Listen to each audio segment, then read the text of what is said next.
thorny question, that of immigration. Particularly immigration as far as the citizens of the Republic of Ireland are concerned. Now, the government is facing in this connection an awkward problem. Should they, as citizens of the Republic of Ireland, be admitted freely to this country if citizens of the Commonwealth are being restricted? What indeed do the Irish already in our midst think about this? John Morgan reports. Over 800 Irishmen are working on this enormous London office block. Even the architect and 2 engineers are Irish, like the M1, the atomic power stations, the Llanwern steelworks. This will be another monument to the Irish migration. If quotas were imposed, it would be this unskilled labour which would be limited. Last year, 70,000 sailed across the Irish Channel looking for work. Most will stay, but some will go back before they have to pay British income tax.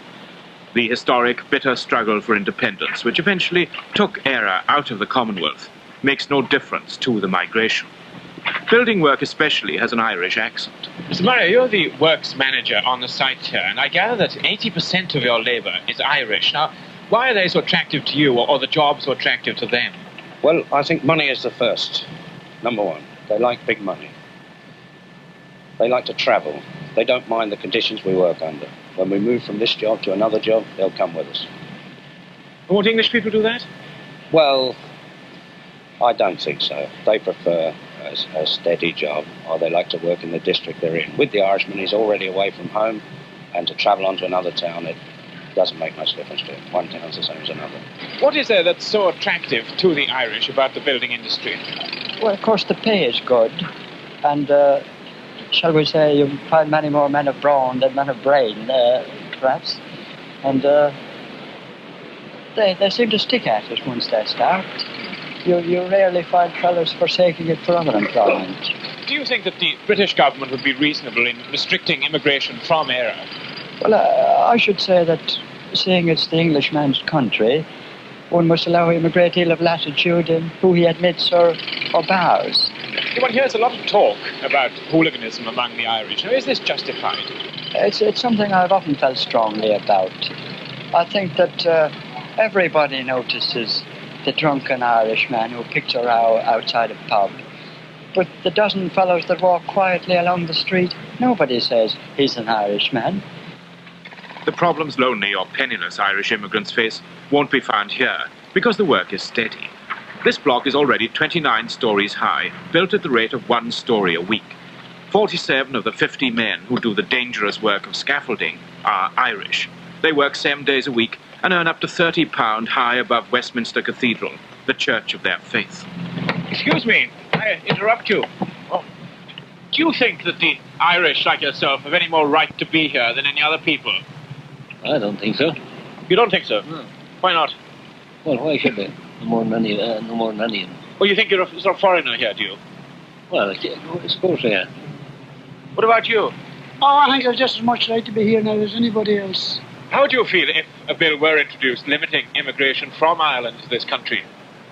Oh, I wouldn't feel too good about it. I don't think it's a good thing, really. Wouldn't be for either country, anyways, because the Irish are needed over here a lot, I think, in the building trades.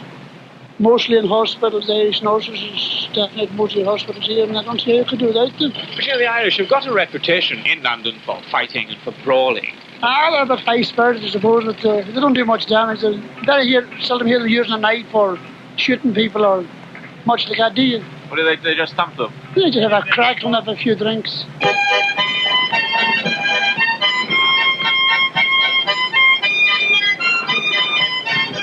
Excuse me. Could I interrupt you? Sorry to interrupt you. All right, sorry. Do you think that the Irish in Britain are entitled to special treatment by the British government? Well, it's a hard thing to say, you know, but I think we are. Would you yourself go back to Ireland now if you had a job there? Yes, I certainly would. I'd go back tonight, if I could, on that train tonight, if I could get a living in it, like. Well, is there no chance at all of getting a job in Ireland? There is at the present time. In fact, for the last week I've been reading the Irish press, and there's jobs there. The money is the very same as here. What stops you going back? £17 a week is right, yes. Just nervousness and fear, I suppose, of what I had in previous years. Do you think that the Irish are entitled to special treatment from the British government? Yes, I think so. Because we are very close neighbours. For years we have worked together and we have fought together. And after all, we had many VCs in the last war. If you come into a pub, any pub you like to, you'll find Irish staff. Go to where there's rough buildings and you'll find 90%, I should say, of Irish. 95. And I work for a firm that employs some 1,200, I can't mention the name. And the government prefers Irish there. Why? Because they're better workers. Do you think that the Irish are entitled to special treatment from the British government? Well, as they're such close neighbours, I think they're entitled to perhaps a little more than other Commonwealth countries. Even though Ireland isn't a Commonwealth country? Well, they did have, the 6 counties is a member of the United Kingdom, so therefore they do have special privilege, and you can hardly cut off the Republic of Ireland from 6 counties, so therefore, as they're such close neighbours, I think they should have that treatment. Do you agree with that? Yes, I do. Well, most of us over here feel that the British have a moral debt to the Irish, a moral debt as heavy as it is to the other parts of the Commonwealth. On what grounds would you say? Well, because of historical domination of Ireland, historical, political and economic. And because of that, Ireland is an undeveloped country, only just beginning to be developed now. There are 1 million Irish here at present, and they're building up the debt all the time by building up England, building up houses. They're building the whole world up. Exactly. Even in America, Canada, United States. Now they're trying to drive them north, south, east and west out of this country. Every Irishman in this town owns a pub. Do you think of yourself as a foreigner in this country? Well, I think of myself as an Irishman in this country, but not as a foreigner. I don't feel the same as the British, but I don't feel in any way different from them. I'm just a human being as they are, and with far more in common with them than many immigrants from the Commonwealth.